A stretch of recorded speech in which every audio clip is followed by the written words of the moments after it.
Bom dia, boa tarde, boa noite, gente, tudo bom? Eu me chamo Carlos, eu sou aluno de Biologia, eu faço parte do Polo de Duque de Caxias, tá bom? E hoje o tema escolhido para a aula é sobre a bioquímica da célula. Então, a gente sabe que a célula, ela é a nossa menor unidade viva, ela é a menor unidade viva de um ser vivo. E para a gente entender ela, a gente precisa saber do que ela é composta, certo? E do que ela é composta, a nossa célula? Bom, ela possui dois tipos de componentes, que são os componentes orgânicos e os componentes inorgânicos. E qual a diferença entre esses dois, Carlos? A diferença entre os dois é, os componentes orgânicos, eles possuem na sua composição, na sua formação, átomos de carbono. Os inorgânicos, eles não possuem átomos de carbono na sua composição, tá? É a principal diferença entre eles dois. E aí, tá, Carlos, e quais que são esses dois? O que tem, quais são os componentes de cada um? Vamos lá. Dos componentes orgânicos, a gente possui carboidrato, lipídio, proteína, vitamina e ácidos nucleicos, tá? E de componente inorgânico, água, sais minerais, tá bom? Hoje a gente vai falar sobre os componentes inorgânicos, que são água e sais minerais, tá bom? Começando pela água. A água ela é fundamental para a vida. Sem água não existiria vida, certo? E, por exemplo, a água é tão importante no nosso corpo, para as nossas células, nas nossas células e no nosso corpo, ela no caso nós, somos compostos por 70% de água, nossas células também.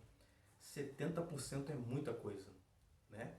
E aí uma dica, ah, por exemplo, das diferenças de idades.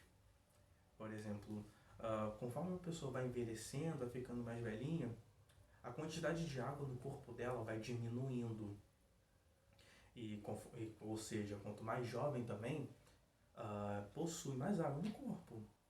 No caso, comparando eu. Meu pai já está um pouquinho mais velho, então ele tem menos água no corpo do que eu. Eu sou um pouquinho mais jovem que ele. Um pouquinho não, bem mais jovem. Tá?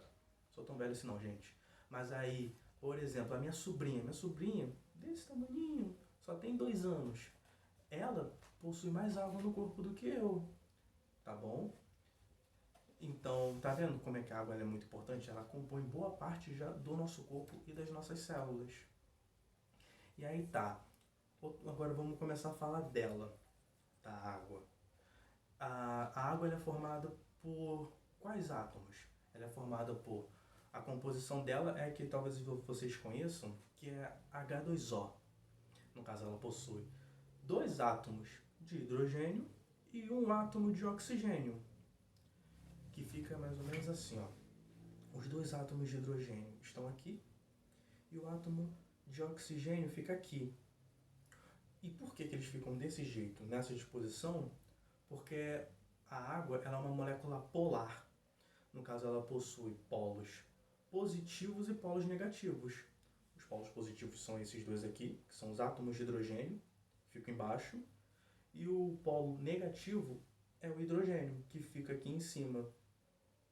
E o hidrogênio fica ligado ao oxigênio por uma ligação covalente, tá bom?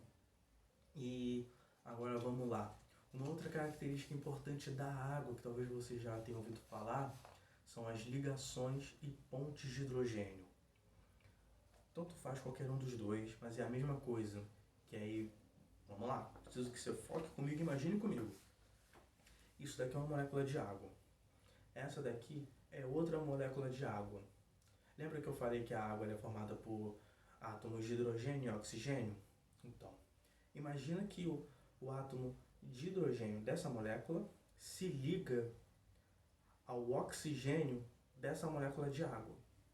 De novo, o átomo de hidrogênio dessa molécula se liga ao átomo de oxigênio dessa molécula. E aí, a mesma coisa que tem uma outra molécula. O hidrogênio está aqui, se liga ao oxigênio daqui. E aí vai fazendo várias ligações, muitas ligações que formam, no caso, toda a água. Ela é formada por várias moléculas.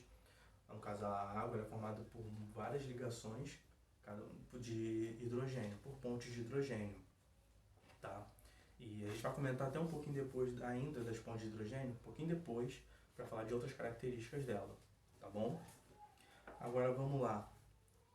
Talvez você já tenha ouvido falar que a água ela é um solvente universal. E por que a gente diz isso? Porque ela consegue dissolver quase tudo. Quase tudo. Não é tudo. Por exemplo, ela não consegue dissolver, não tem a capacidade de dissolver, de se misturar com gordura, em casos que são os lipídios, que se fala num outro momento, tá bom? E já para aproveitar que eu comentei disso, a água, no caso, como ela dissolve a maioria dos compostos, esses compostos eles são chamados de hidrofílicos, que tem afinidade com a água. A gordura, ela é hidrofóbica, fóbica de fobia, de medo, ela não se mistura com a água, tá bom? E onde que a gente vê esse fenômeno no caso da água dissolver alguma coisa? Por exemplo, se você pegar um copo d'água e jogar açúcar e misturar, no caso você vai ver que o açúcar sumiu ali, mas ele está ali ainda dentro do copo com água. E você pode ver isso no caso provando o copo com água, você vai sentir que a água está com um gosto diferente. Isso porque você misturou o açúcar, ele está dissolvido ali na água, ele está ali, você só não consegue mais vê-lo, tá bom? Agora, outras características importantes que a água tem no nosso corpo. Ela tem a capacidade de regular a temperatura do nosso corpo. Como assim? Imagina que a gente está no deserto, tá calor pra caramba, né? E aí o nosso corpo começa a esquentar. A gente começa a ficar muito quente. E aí o que é quando a gente começa a acontecer com o nosso corpo? A gente começa a suar. Esse ato de suar, da gente liberar água, é uma forma da gente esfriar a nossa temperatura corporal. Então isso é a capacidade da água de regular a temperatura. Outra que tem é a de transporte de substâncias. E um caso mais fácil de ver, que a gente sabe, é o do sangue. O sangue é composto por muita água. E pelo nosso sangue é transportado muitos dos nutrientes para todo o nosso corpo. Tá bom? Agora, outras informações químicas da água que a gente pode lembrar é o seguinte: tem o alto calor específico. O que é isso? O alto calor específico é a quantidade de energia, de calor, que é necessário para elevar a temperatura da água. E o que isso quer dizer? Isso quer dizer que é difícil da temperatura da água mudar. Ela não muda assim tão fácil. O que é bom também para o nosso corpo dela não mudar, porque mantém a nossa temperatura. Tá bom? Então, precisa de muito calor para poder elevar a temperatura, como também precisa de perder muito calor para diminuir a temperatura da água. Tá bom? Vamos lá. Continua focado. Tem também a coesão e a adesão. Vamos lá. A adesão é a capacidade da água de se aderir a outras moléculas polares. Lembra que eu falei que lá no começo que a água ela é uma molécula polar? Então, a água ela tem essa capacidade de se aderir a outras moléculas polares, a outras substâncias, a outras coisas polares. E tipo como se você fosse jogar um pouco de água aqui nesse papel. Se você jogasse, você ia ver que a água ela ia começar a se expandir por todo esse papel. É a capacidade dela de se aderir. Tá bom? E a coesão, o que é ela? A coesão são as ligações entre as moléculas de água, que é feita por ligações de hidrogênio, que a gente também comentou lá no começo, lembra? Então, e essas ligações que tem de hidrogênio, essas pontes de hidrogênio entre as moléculas de água, ela acaba formando a tensão superficial, que na prática esse efeito a gente consegue ver aonde? Talvez você já tenha visto, por exemplo, alguns mosquitos, alguns insetos bem pequenos, aranhas, sobre a água, e que ele não afundava. Então, essas pontes de hidrogênio elas são ligações muito fortes. É claro, se eu, por exemplo, eu vou me jogar numa piscina cheia de água, é claro, eu vou acabar rompendo essas pontes de hidrogênio. Mas esses insetos, como eles são também pequenos, eles não conseguem romper essa ligação. Então, às vezes você talvez já tenha visto em algum desenho, até mesmo aqueles insetos pequenos andando sobre a água. Isso é a tensão superficial, tá bom? Agora, tem mais uma, que é a capilaridade. No caso, a capilaridade é a soma da adesão e da coesão. E esse efeito a gente vê como? No caso, desculpa, é a capacidade, no caso da água, de se locomover por tubos finos, subir e descer, tá bom? E um exemplo mais prático que a gente vê isso, talvez você já tenha aprendido, é no caso da água lá das raízes das plantas acabar chegando até o topo das árvores. A água ela faz todo esse movimento, no caso com a adesão dela se locomovendo como se estivesse subindo uma escada, sabe? Isso, eu tento imaginar, por exemplo, isso, a adesão pelos tubos finos da planta, é como se fosse a água subindo uma escada, tá? E a coesão é como se estivessem outras pessoas ligadas, é como se estivesse uma puxando a outra. Então, esse é o efeito da capilaridade, no caso da molécula de água saindo lá das raízes e chegando até o topo das folhas, tá bom? Isso são os vários exemplos que a gente tem da água e da importância dele para o nosso corpo e para a nossa célula, tá bom? E os sais minerais? Então, os sais minerais, eles são moléculas que são fundamentais para o nosso corpo. Eles têm várias funções, vai depender de cada sal mineral. Uma coisa importante é, nós não produzimos os sais minerais. Então a gente precisa consumir eles através de uma dieta rica de frutas, verduras. Então, no caso, uma dieta rica, dieta balanceada, é aquela que possui vários tipos de verduras e várias frutas, tá bom? E aí são vários sais minerais, não dá para falar de todos, mas a gente pode comentar de alguns pelo menos.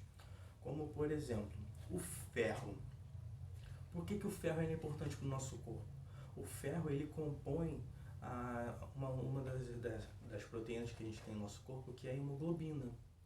E a hemoglobina ela é importante para quê? A hemoglobina ela transporta oxigênio para todo o nosso corpo. Ela tem, no caso, ela tem uma função muito importante para o nosso corpo, certo?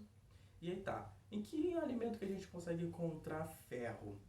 A gente consegue encontrar em carne, ovo, tá bom? E a deficiência de ferro no nosso corpo ela pode causar anemia, tá bom? Outro é o cálcio. Cálcio talvez você já tenha ouvido falar, que é importante para o nosso corpo para quê? Para compor os nossos ossos, os nossos dentes. Ele é muito importante. E a deficiência de cálcio pode causar a osteoporose, tá? E onde a gente encontra o cálcio? Leite, tá? Tem também, que compõe, por exemplo, os nossos dentes, já começa a aproveitar isso, o flúor. Talvez você já tenha visto que algumas pastas de dentes colocam que tem flúor, no caso, para o fortalecimento dos nossos dentes, tá? Então, o flúor ele é importante. E onde que a gente consegue encontrar flúor? A gente encontra muito flúor no consumindo peixe, tá bom? Que compõe também ainda os nossos dentes, tem também o magnésio. E onde a gente pode encontrar magnésio? A gente pode encontrar magnésio consumindo leite, tá? Mas o importante, o magnésio, ele é muito importante para a composição, sabe de quê? Da clorofila, que faz parte das células vegetais, tá bom? Agora, tem outros dois que estão associados, que é o quê? O sódio e o potássio. Talvez você já tenha ouvido falar da bomba de sódio e potássio.